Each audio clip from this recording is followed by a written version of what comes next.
Nietzsche é um dos pensadores que mais influenciam a cultura contemporânea. Contundente e polêmico, foi um dos principais críticos do racionalismo. Nietzsche é profundo conhecedor da literatura romântica alemã de sua época, mas ao mesmo tempo de toda a cultura e da filosofia ocidentais, particularmente da mítica da Grécia clássica. Encontra na tragédia grega a maior inspiração do seu pensamento a respeito do espírito humano, tal como ele deveria ter se desenvolvido, não fosse o comprometimento ocorrido justamente com o racionalismo que vai guiar, vai dominar o pensamento grego e, na sequência, todo o pensamento ocidental. Sócrates, Platão e Aristóteles rompem com a visão mítica da realidade. É a origem do racionalismo, que tem como ponto culminante o iluminismo do século XVIII.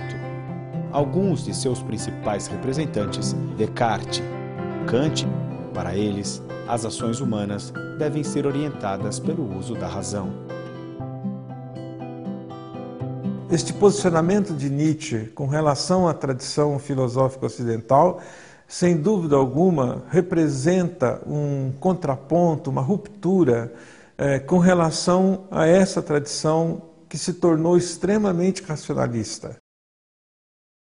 Achava que era justamente na tragédia grega que se encontravam as raízes da verdadeira condição do espírito humano.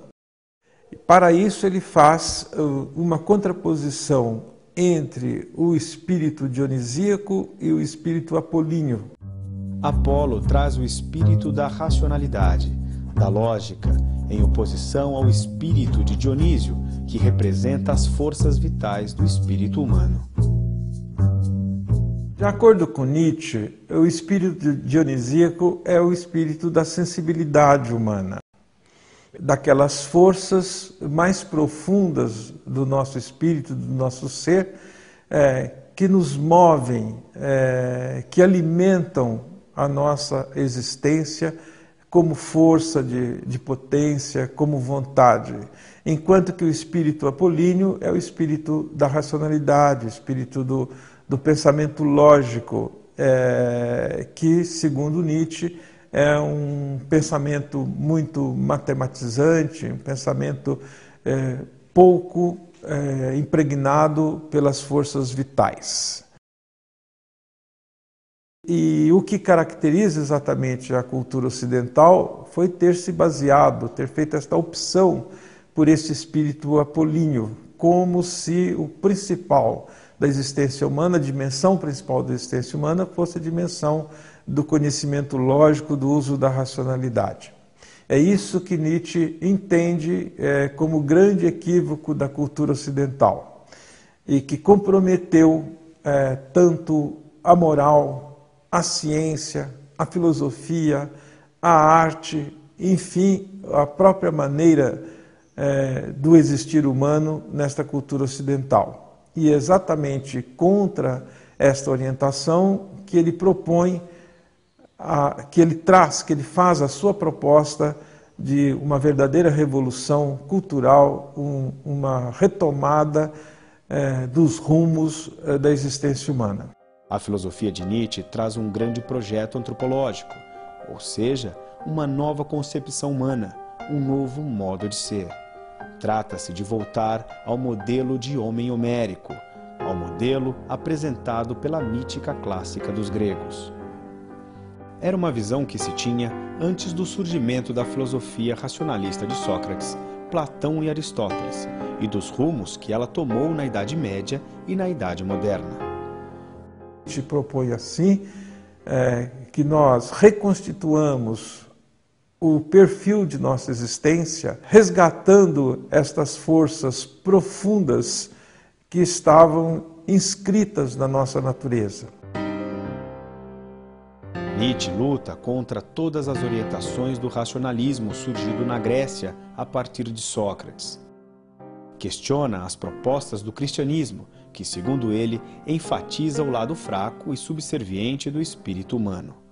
Nietzsche critica as orientações iluministas, como a valorização do conhecimento científico, bem como os filósofos que defendem essas propostas, tais como Kant, Descartes e Hegel.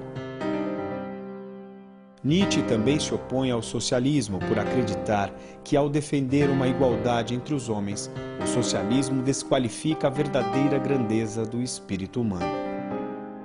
Por tantas e tão contundentes críticas, a filosofia de Nietzsche é conhecida como uma filosofia a marteladas. Que ele está tentando destruir todos os ícones, todos os pressupostos e, particularmente, todos os valores que a nossa cultura, com seu embasamento filosófico racionalista, acabou consagrando. Nietzsche acredita que o homem não deve seguir os valores consagrados pela cultura ocidental, marcados pela moral cristã e pela política liberal e iluminista. Sua proposta é que reencontremos os valores a partir de nossa condição de seres vivos, dotados de uma potência instintiva que apela para uma maior grandeza, para um posicionamento moral aristocrático. Para Nietzsche, o homem é um ser voluntarioso, poderoso, que quer e deve defender sua condição de criador da história, de condutor de sua própria existência. Sua proposta é a do surgimento de um homem superior, capaz de fruir o prazer e sentir a felicidade. Nietzsche se posiciona contra a democracia liberal, se posiciona contra o socialismo, contra o comunismo, por entender que todas estas propostas, todas estas ideologias acabam escravizando de uma maneira ou de outra o homem, do mesmo modo que os valores morais do cristianismo conduziram o homem a uma situação muito análoga à situação do escravo. É bom entender, no entanto, que ao contrário do que fazem algumas interpretações apressadas, de maneira nenhuma Nietzsche estava justificando com isto posições como aquelas que se consolidaram em sistemas políticos tipo nazismo, fascismo.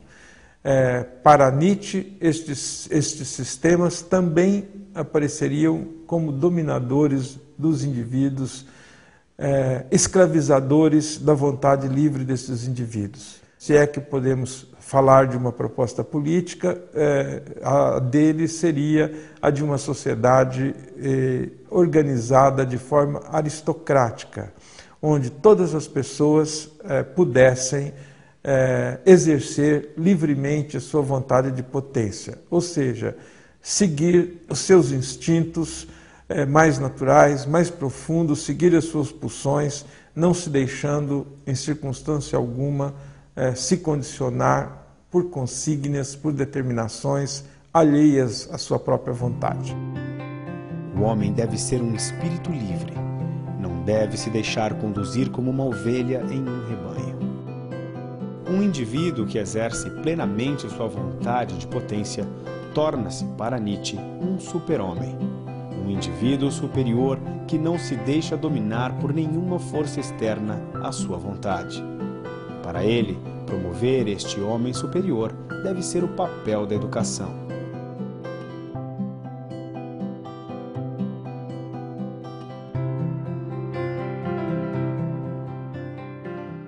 A educação tende a padronizar, né?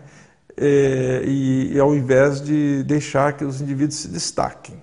Então, a implicância do Nietzsche com a democracia, com a pedagogia e com a própria ciência, porque isto vem um pouco em nome da ciência, é esse espírito de padronização, como se todos os indivíduos devessem ter o mesmo desempenho, porque todos teriam igualmente, todos teriam a mesma base. E ele não acha isso. Então, nós precisaríamos de uma política e de uma pedagogia que exatamente fizesse o contrário. Ao invés de padronizar, de fazer que aqueles indivíduos mais dotados pudessem, mais talentosos, pudessem se destacar. Contra a padronização dos indivíduos, Nietzsche propunha uma formação diferenciada. Uma formação como expansão, como desdobramento, nunca como ajuste ou adequação. Ao falar da educação de seu tempo, Nietzsche se refere a 3 tipos de egoísmos a que ela tem conduzido.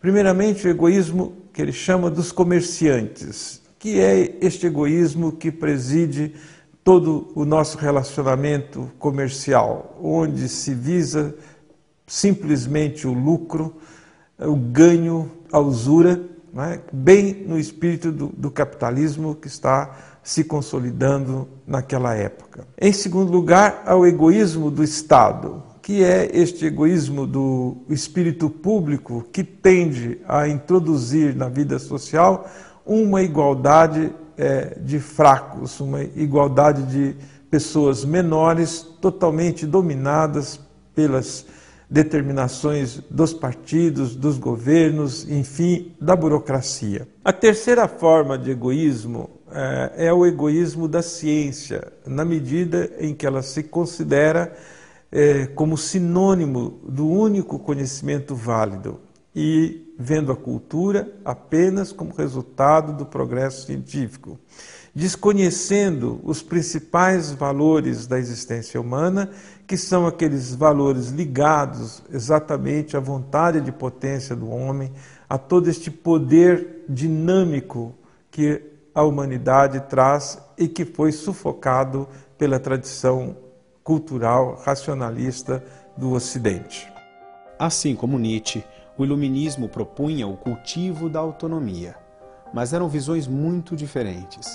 Para os iluministas, como Kant, a autonomia se caracterizava exclusivamente pelo aprimoramento da razão. Todas as demais forças presentes no homem eram consideradas contrárias a essa autonomia, a essa emancipação. Esta grande pedagogia do iluminismo que prometia a liberdade, a emancipação humana, graças à incorporação das luzes da razão. Quer dizer, as luzes da razão iluminariam as trevas da ignorância e, portanto, nos possibilitava conhecer todos os mistérios do mundo, que não são mais mistérios, são puramente fenômenos, o mundo está desencantado. E, corolário disso, haveria igualmente a liberdade, a consolidação da liberdade, os homens poderiam se organizar democraticamente, né, numa sociedade, então, esclarecida, livre, igualitária, né, em que todos seriam felizes. Mas exatamente esta promessa do projeto iluminista da modernidade não se realizou. Nietzsche acreditava que a autonomia não se constituía apenas pela razão. Ao contrário, a verdadeira emancipação deriva do crescimento da liberdade, da vontade de potência. Para Nietzsche, fazem parte da vontade de potência todos os nossos dinamismos emocionais, afetivos e instintivos.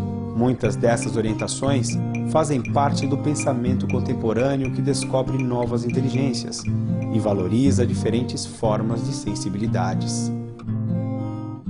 Na visão do Nietzsche, o que se esperaria da educação é que ela não reforçasse estes elementos da tradição iluminista, mas que, ao contrário, pudesse ser um ambiente, um clima para o despertar dessas energias que estão presentes, mas muitas vezes sufocadas em cada indivíduo. Quer dizer, o modo de condução da vida social na cultura contemporânea acaba sufocando muito estas pulsões que são reprimidas pelo sistema cultural, pelo sistema religioso. Então Nietzsche propõe que se quebre a marteladas todos estes ídolos e todos estes ícones e todas essas repressões para que então a nossa potência possa se exprimir.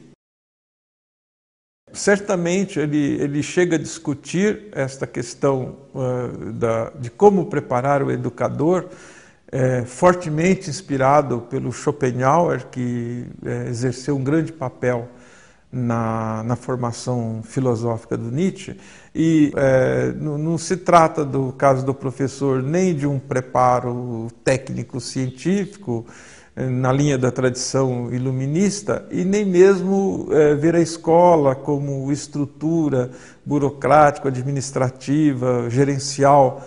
O que está em pauta é muito mais a personalidade do educador. Quer dizer, certamente o professor, para Nietzsche, é o mestre, né? Este mestre, e o modelo de escola dele seria muito mais a de um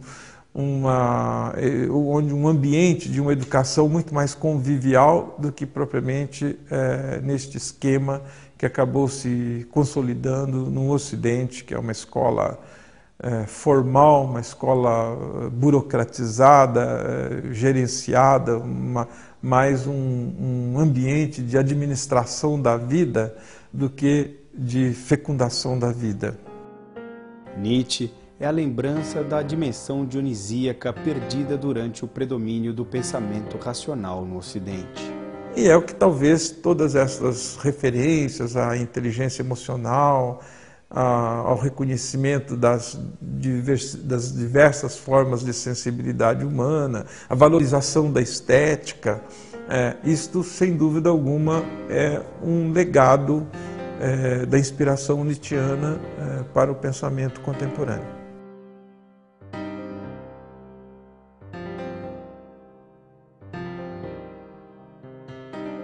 Seria característico desse espírito superior, desta vontade de potência, ser extremamente criativo, né? Como se as coisas surgissem, esta força brotasse aos borbotões e levasse o indivíduo humano a ser muito mais um artista do que um cientista ou um técnico. Né? Por quê? Porque ele está vivendo a expansão dos seus sentimentos vitais, né? Quer dizer, é a força da vida que empurra para cima e que torna o homem extremamente criativo, né? Descobridor de coisas, como só ia acontecer com o verdadeiro artista, que não cria a partir de critérios racionais, né? Mas justamente pela sensibilidade, pela capacidade de se deixar explodir, de se deixar expressar a partir da pulsão das suas próprias forças, né?